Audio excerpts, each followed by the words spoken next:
Folks hear me okay? Yes. Oh, we're okay, all right. I should know this by now. You're gonna run across. Anyway, this is my second time in Monson in the last month or so, right? Yeah. So it's great to be back. Today started in Canton with the RTC there, and then great Mass GOP event in Worcester, and then Monson today. So it's a good day, and it's great to be here. I always open a speech to Republican groups by saying two simple words, which is thank you. Thank you for our work together to help make our party stronger. I had the honor of being the party's finance chair for 2 years. I've been the single largest donor to Republican candidates and causes in the party the last couple of years. And I always say I want to be governor of all the people. But I want to be the Republican governor. And my work with you to make our party strong and our candidates competitive, I will never stop. By way of introduction, I'm a son of Massachusetts, raised in Medford and Reading. My mom took care of 4 kids. My dad started out as a member of the local steel workers union, worked at a place called Northern Steel in Medford, put himself through 9 years of night school at Bentley College, got his accounting degree, and then went on to become the CEO of Roach Brothers Supermarkets. Wow. So I watched my dad, actually I went to my dad's college graduation, I was 4 years old. Really proud moment for both of us. 9 years of night school. And watching your dad go from the factory floor to the CEO suite, you learn a lot about hard work and determination. That's how I was raised. I have my own career in business, in the private equity business. I traveled to 40 states. I met with 1,000 CEOs. Our firm invested in 100 companies. We've built businesses. We've created jobs. And I saw up close just the awesome power of the American free enterprise system. Along the way, I got married. Been married 27 years now. Raised 3 kids. I coached 39 of their sports teams over the years. I served on our finance committee in Lexington. But I decided about a dozen years ago in my mid-40s, what I wanted to do for the rest of my career was public service, to serve the people of Massachusetts. Now, we'll talk about my track record of things I've done, but let me tell you, the next governor has got to do a few simple things, okay? The next governor has to declare, in no uncertain terms, that we're not a sanctuary state. Yes. Right? We have to end. Yes. Thank you. We have to end sanctuary policies. That's one thing. The next governor has to cut taxes and spending and regulation and energy costs. Right? Has to demand accountability from state government, including the audit of the state legislature. That has to happen.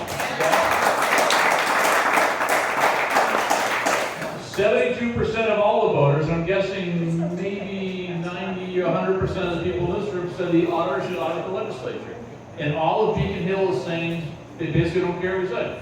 There's more accountability in state government. We have to stop the mandates, threats, and lawsuits against our cities and towns and work with our cities and towns to help them develop what they want to develop. We have to get this economy moving again. You know, in the last couple of years, among the 50 states, where does Massachusetts rank in terms of job growth? 50.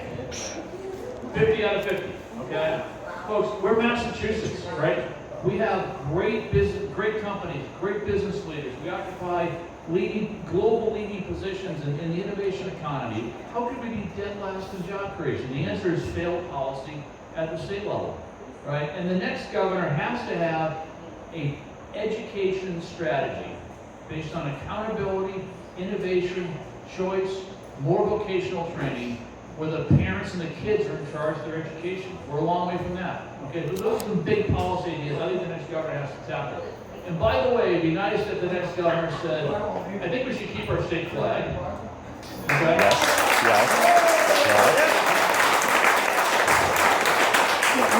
I think we should have voter ID. Thank you.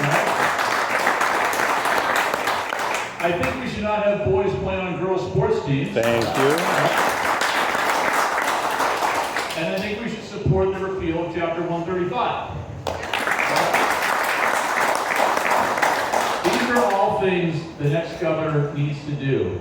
And I can do all those things.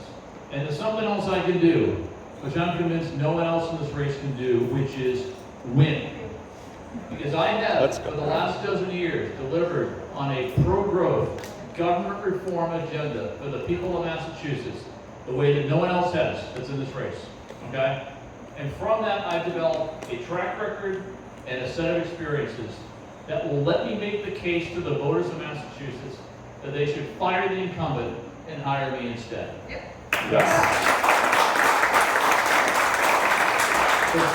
12 years full-time in public service to the Commonwealth. That's what I've done.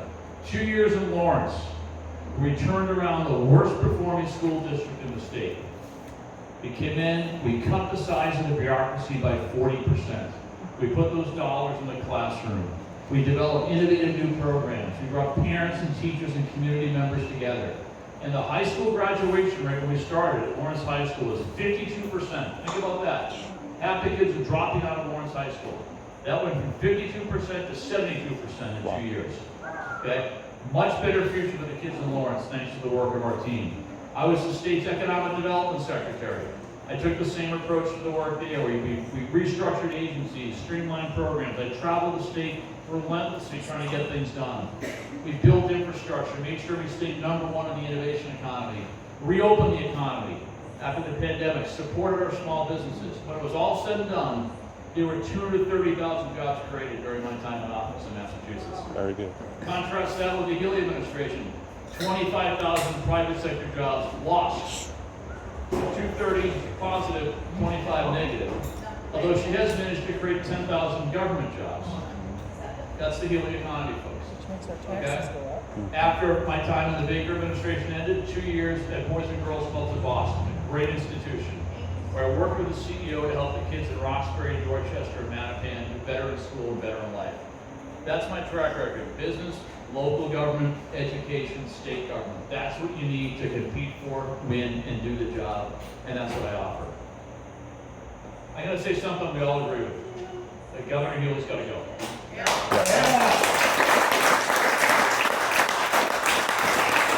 This is an administration characterized by absence and arrogance. Governor Healy lectures, she doesn't listen. And she and her team say, we know better. But we should say we the people. We the people expect and deserve better leadership. Yeah. And I know I can deliver it. And I've seen the job of governor up close. It requires a lot. It requires two things I know I have, courage and common sense. And I know with your support, we can get this done. Thank you very much. Thank you. Thank you. I'm happy to take some questions, so fire away. Mike, Yes, sir. how would you get rid of the zero emissions mandate? Oh, great question. So there's an important point to mention, energy policy. Okay. First of all, Governor Healy does not have an energy policy. She has a climate agenda. Right? I've asked this question in public many times. No one's been able to answer it. Is there anybody in the Healy administration who has it as their job to keep energy costs low? The answer is no. They have a climate agenda. Okay, so in energy we got to do, here's two things we got to do, two things we got to stop doing. One is we need more supply of energy in the state. I was talking to someone saying,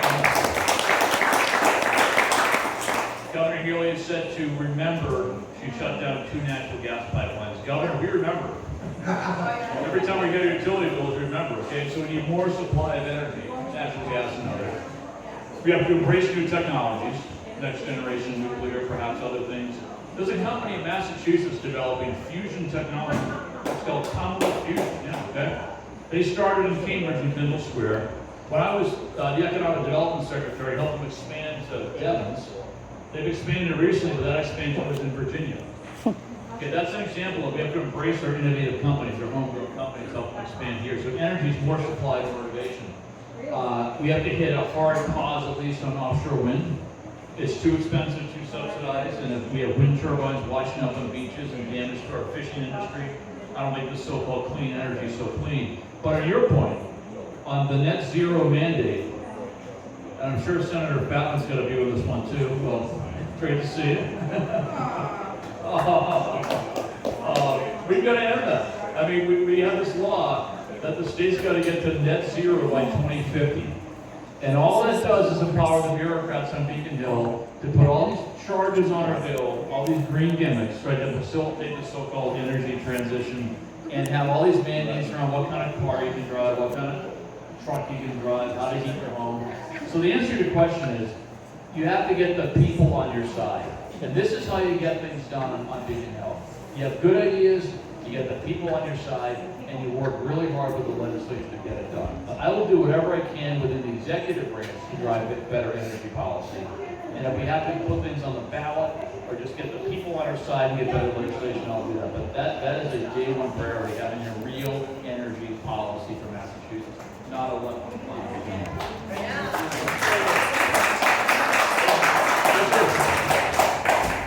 Yeah, Mike, I know we haven't met. I'm Blake Lamont. I'm out of Palmer. I own the Steam and Tender restaurant. And I'm involved with the, trying to get passenger service in its right place in Palmer. Trying to get what, sir? Passenger service, rail passenger service. Okay, yeah.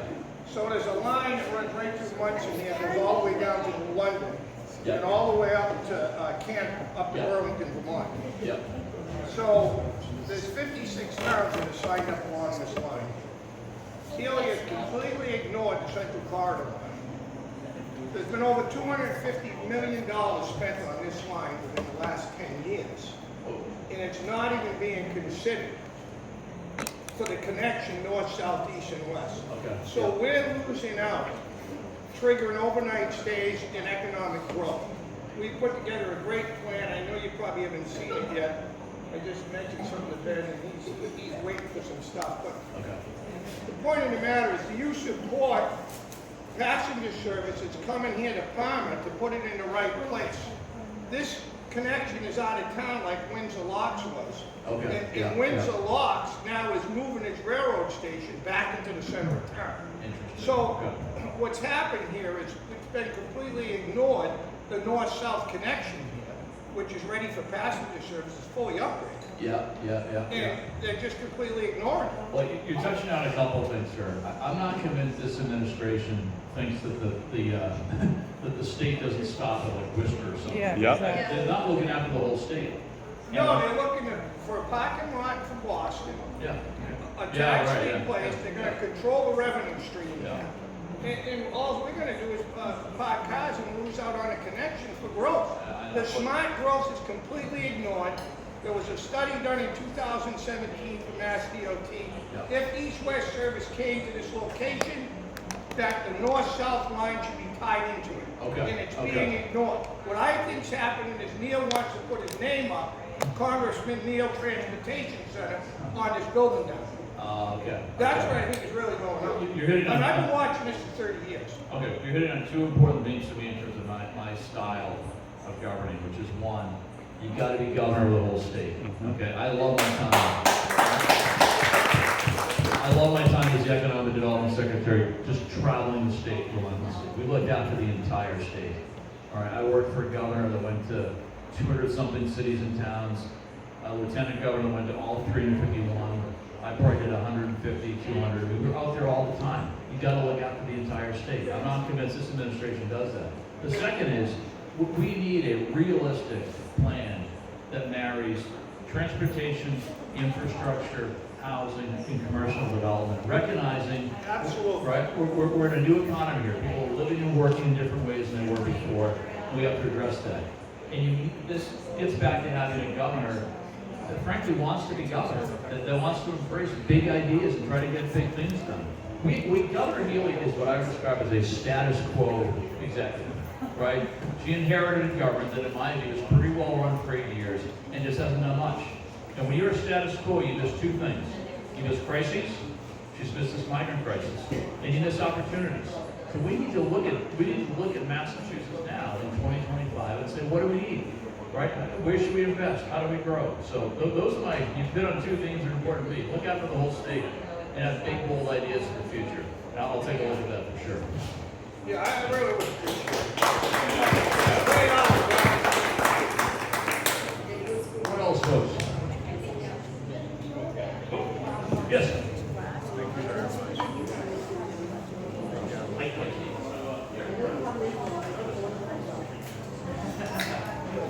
So, this is Chris Money.